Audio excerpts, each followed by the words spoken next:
and head toward base. Alright, inside the locker rooms, we have typical things you might find in a locker room. We've got our shower system, sinks, bathrooms, urinals, lockers. We've got some chalkboards that the coach would use, you know, his desk, things of that nature. Have a great summer.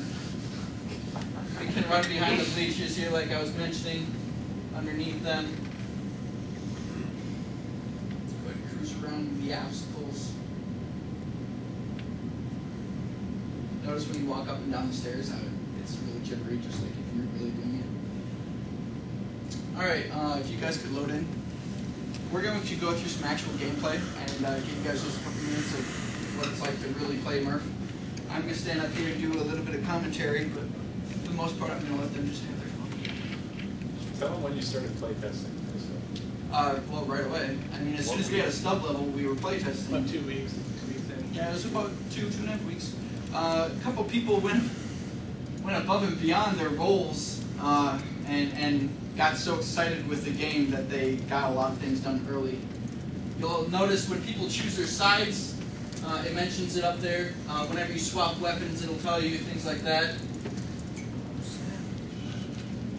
You can see he's already taken a little bit of damage and wasted half his ammo. That is a smoke grenade. It is awesome. You can't see anything in there.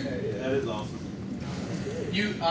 For the gold, we're going to have capture the flag as an additional option to our normal team deathmatch. So that will provide great cover for running in there, grabbing the flag, and taking off.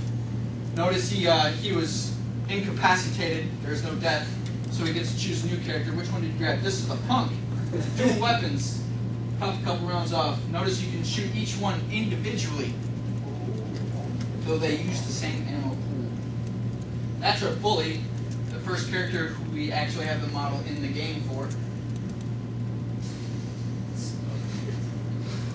Nerf the smoke grenade.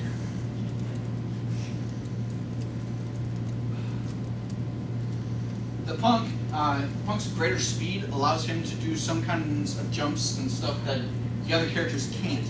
If he goes up a ramp at full speed, he can generally fly all the way over the mats, whereas other people, like the bully's jump, is definitely not as dynamic.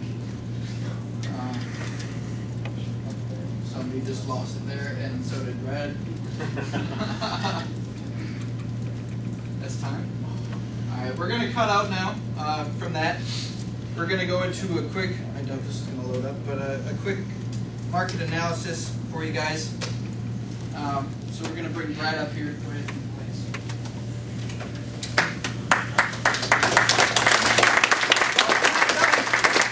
That was great gameplay. Great gameplay, guys. Thank you. Alright, so when Nerf was thought up, we pretty much just want to take a new spin on first-person shooters. And generally a lot of games we've seen here were all kid games. So we tried to put those two together, and that's something you pretty much never see, is an E-rated first-person shooter. So we thought of using Nerf guns because it's a toy weapon. Foam shooting toy weapons. Nerf gun. Because it's something that pretty much a lot of people can relate to when they're growing up. Thousands and hundreds of thousands of people have used Nerf guns, whether you had them or your friends, and so we decided to go with that. Next was our characters. Each one is based off of a very common characteristic you see in children, and we thought to combine that specifically with the weapons. And when we put the two together, we got very unique classes that you also don't see in first-person shooters. Each class, each character, whether it's bully, punk, nerd, has specific weapons because of those characteristics. Like the bully, he's a little bit bigger, stronger than everyone, so he's got the biggest weapon. He's got a big Gatling gun that he cranks off. And he has all his darts because he stole them from everybody. You know? The nerd, I mean, he has a long-range rifle because he modified it. He's smarter than everyone, so he was able to modify his gun so it shoots further. And the claymore, he was able to combine the fireworks and darts to make a claymore mine. So when you put those two together, we have really dynamic characters that I don't think you really ever see in a first-person shooter. The closest thing that I can think of that I've seen is maybe Team Fortress 2, if you're familiar with that. They actually had like your engineer, it looks like an engineer, you build specific stuff, and all that would go around. I think that's the closest thing that's ever really come to this, and you put that on top of an E rating, and I think Nerf is going to be an extremely big selling game if we could make it to that point, which we really hope to. This is only alpha, and thanks to our very talented programmers, we got a lot done. A lot of things that we weren't expected to get done, we did. So hopefully our goal will be a very well marketable game. Q&A is for Tim.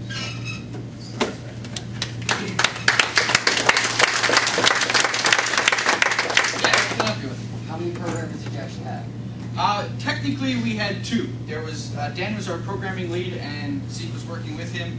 But also, a lot of ideas were bounced off of Mike. He was kind of, I don't know, outsourcing a little bit. Consultant, thank you. Yeah, so 2 to 3. Since it's an E-rated game and all, I mean, your interface looked very easy to use and stuff for connecting the servers.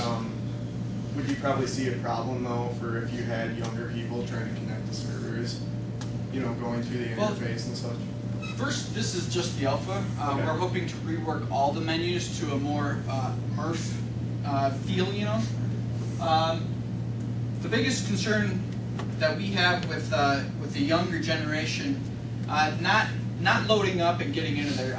Younger children have already more than proven that they're fully capable of playing anything that's thrown at them, but there's no way we can officially prevent some of the bad, online language and all that stuff, except there is a language filter built into this, so you can prevent the swearing and stuff, but it only goes so far. So, yes? So you have 2 programmers and a team of what, 16? 14. 14? So what really did the other 20 people do? Because Oh, they did everything. Well, we have what? Bring up the credit list. Oh yeah, we can. Oh wait, Yeah, I can. it'll load up on the screen. This is work that people have done. We had a group of 6 in the art department. Very, very great work. We had a couple in the audio department. We didn't even hear the audio. There's a so great. some things that we didn't see in the There are some things. Okay, A lot of the models themselves and stuff did not get in there. They're made for the gold. There's going to be. This is a good time to talk about what we do plan for gold. There's going to be a lot more models. Everything's going to be textured, obviously. Just the basic looks of it. The interface is going to be reworked. I'll get to you in a second. I'm sorry, sir. All the animations for the characters. That's just the basic stuff. Other things we want to incorporate are the capture the flag, like I mentioned earlier. There's going to be, with the audio department, there's going to be a level music. There's 2 other levels above this. This is our smallest level, the basketball court. We also have, the next up is the backyard. Something you typically see a lot of kids working around their backyards. There's a fence, picnic tables, whatnot. Then we have the park, which is the biggest level. Each of these levels has a specific music soundtrack, and then each character has a specific music soundtrack, and everything's going to loop in and out. So this is just some of the things we want for beta. One more question. Only one? Yeah, you gotta get going. Well, you had your hand up for a long time. What can I do for you? I just want to ask if you had problems with lag and smoke. With the Yes, smoke. not with the smoke though. The fact that our darts don't disappear, that they are persistent, was causing us a lot of problems. With most computers now, everything runs fine. With some of the lower end computers, there is a little bit worry. That's why we cut it down to a couple minutes. Because if people go crazy, and like if we get 8 bullies in there and they're all just cranking darts everywhere, it bogs down a little bit. So we're working on that right now. That computer is also not as good as these because we didn't have any of that. Right, we were showing the low end. But of the computer. we're not placing blame on that. That's still our responsibility. So don't No, worry about that. Good job, I guys. wish That I was could talk to awesome. you guys all night. Good job, man.